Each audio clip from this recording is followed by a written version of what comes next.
Le département Ohio est un département récent, comme tous les départements du CRCN, donc qui ont été créés l'an dernier.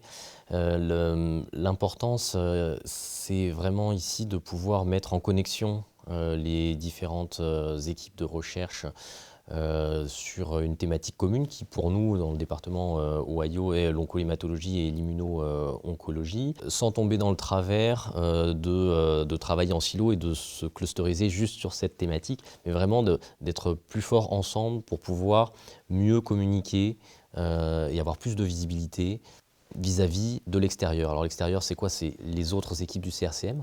C'est aussi les cliniciens à l'Institut Paoli-Calmette, et c'est évidemment, bien sûr, les autres équipes de recherche en France et à l'international, où on sait qu'on a besoin de collaboration dans ce cadre-là, et donc d'avoir des projets portés par le département au sens large, c'est quelque chose d'important qui va augmenter notre visibilité.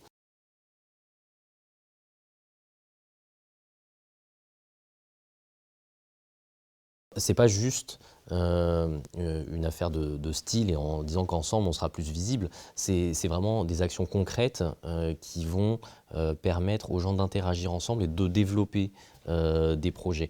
Par exemple, au sein d'Ohio, il y a comme mission importante de travailler sur l'animation scientifique. Donc ça, c'est un point clé. On a des newsletters qui sont mises en place.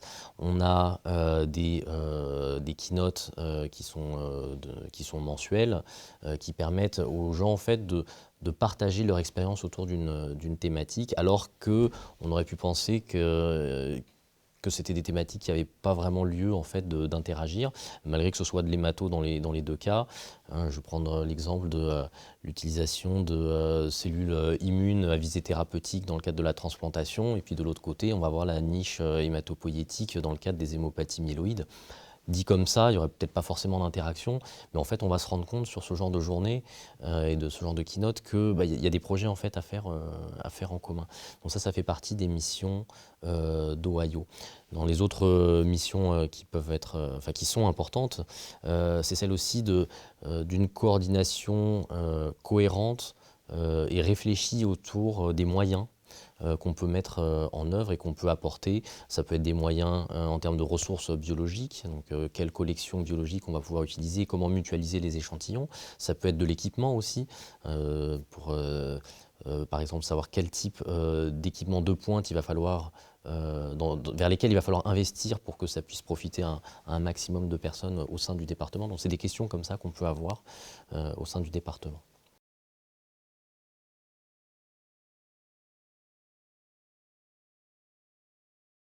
C'est aujourd'hui une vraie volonté de l'Institut de promouvoir la recherche chez les jeunes médecins, chez les jeunes internes, et de pouvoir leur offrir la possibilité de découvrir la recherche au CRCM à travers les masters, puis à travers les thèses d'université. Il y a des possibilités d'avoir des grants dans ce contexte-là pour pouvoir justement améliorer le background scientifique des jeunes médecins. Donc, je vous parle essentiellement de ça parce que c'est mon cas en venant de la clinique, où on a rapidement compris que si on voulait upgrader la qualité des recherches qu'on a et avoir de plus en plus accès aux nouveaux traitements, il fallait d'une part que sur le plan clinique, les bases soient suffisamment solides pour pouvoir accueillir les essais de phase précoce. Donc ça, c'est quelque chose qui a été bien mis en place au niveau de l'IPC. Mais pour aller plus loin, il faut que les outils qui permettent d'évaluer ce qu'on fait sur le plan de l'innovation soient également pris en compte. Et donc c'est dans ce cadre-là que les jeunes cliniciens vont aller vers le CRCM pour y apprendre ce qui va être les thérapies et les moyens d'études de demain.